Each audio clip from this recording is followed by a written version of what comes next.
All right, in this video, I'm going to be going over my cold outbound process and how we book clients around 10 to 20 sales calls per month. So we mainly work with coaches, consultants, and agencies, but it works for most B2B offers. So it's business to business offers. The few qualifications I need to have to make this actually be able to work is first, you have to be B2B. That's essential. You can't be selling this B2C, like business to consumer. This process exactly just will not work for many reasons. And then the second one would be you have to have a target addressable market. So the amount of people you can actually reach out to would have to be over 30,000 people, as we take a decent volume approach. We send thousands of emails per day per client, plus the LinkedIn messages. And then the third thing would be a medium to high ticket offer. So at least about $1,000 per month. If you have those, then it'll usually work, and it just comes up to, I guess, the details and specifics of how your offer sells. But if you hit those three qualifications, this system can work for you, and it just comes up to how good your offer in targeting is. But to start, the first part of the process is, of course, the infrastructure setup. So actually being able to send the messages that we send. It's usually a few thousand a day, maybe 1,500 to 3,000 emails a day, and then a couple LinkedIn accounts sending as well. So the approach we take is a multi-channel approach. It's usually email heavy with a little bit of LinkedIn as well to hit up the interested leads, and a little bit of cold as well to the best ICP that we can find over email.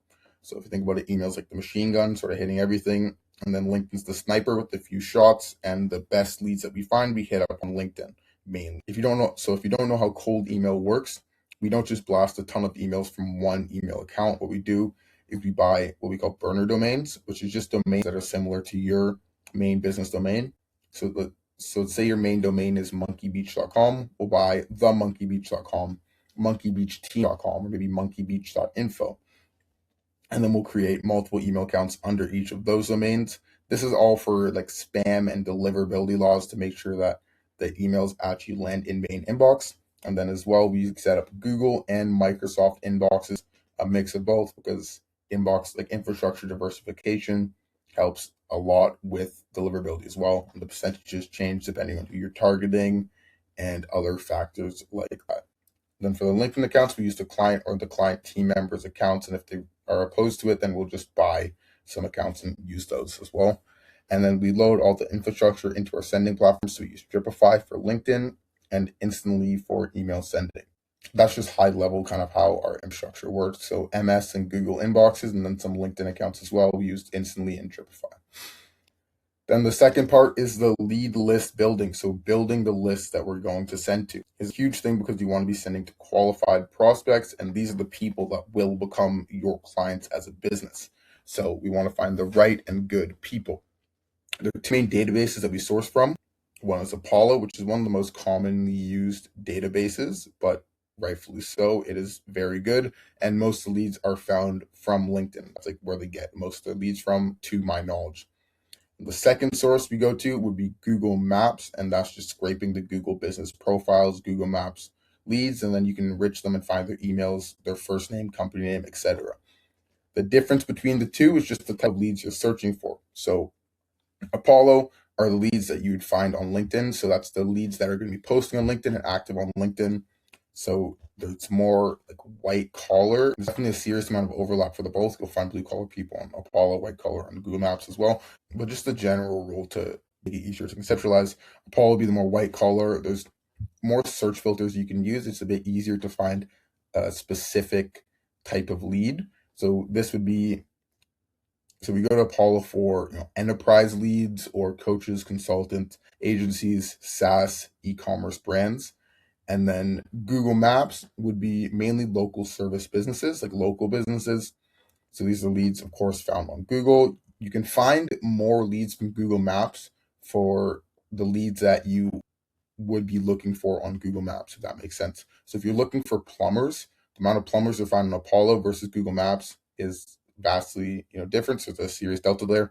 Google Maps, you'll find a lot more. It's the more blue collar people, but then there's also dentists, massage clinics, med spas. If you're looking for those types of people, like private clinics, you'll definitely look on Google Maps for that, as well as just any business that people are going to be searching for on Google. We'll use Maps. So whenever we get leads, we verify them. We're using Omni Verifier right now. Once we verify the leads, which is just you put it into a verification software and it makes sure that all the emails are valid and that the real like the people that you're sending to are still using that email account.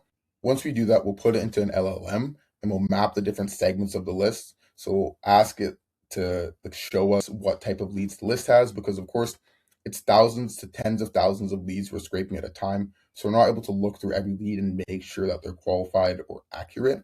So put it into an LLM and ask it to map the segments of the list, tell it what type of leads we have, and then remove any of the inaccurate leads, as well as sometimes split apart the list into different segments. Maybe you scrape a massive list from Google Maps and then you want to split it for location or whatever type of segmented campaigns you're running.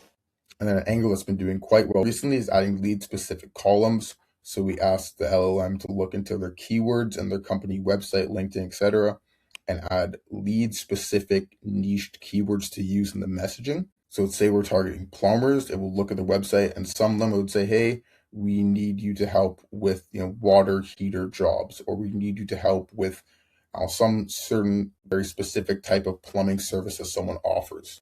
And that strategy's been doing very well recently. That's kind of a overview on the list building. So we pull from one database, we verify them, then we enrich the list high level. And then the third part is, of course, the campaigning. Let me zoom out here for a second. So these aren't the exact numbers that we use every time, but around 1,500 emails a day, 40 LinkedIn messages. In that range, more or less, it'll go up to maybe 3,000 a day emails and LinkedIn messages, depending on how many accounts we're using. It can go up a bit too. What we do there is we run segmented campaigns, as I said in the last one. So we'll run campaigns to different like parts of your ICP, or I guess parts of your TAM, right?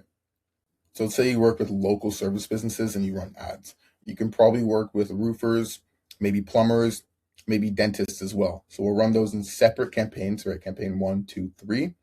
And then a lot of the time we'll also run even more niche campaigns, maybe based on location, maybe job titles, maybe employee size, right? The messaging to a 10-person dental clinic versus a 100-person dental clinic could be vastly different, and the pain points, different subjects that we hit on could be a lot different as well.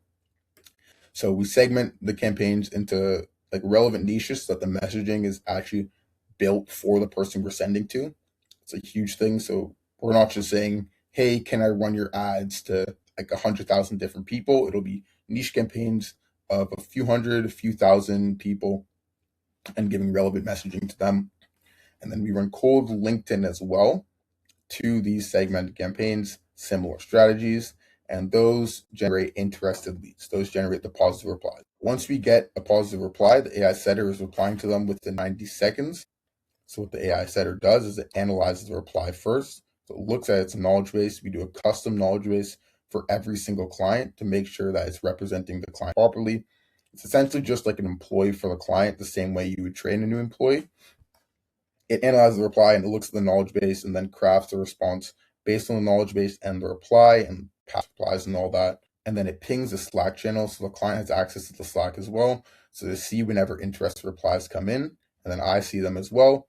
And then the AI setter automatically does a reply to them. Sometimes if it's a super unique question, what it'll do is it'll just ping the Slack channel and it'll say, like, hey, do you want to send this message? If not, you can click a yes or no. I'll send it. So it's from your phone.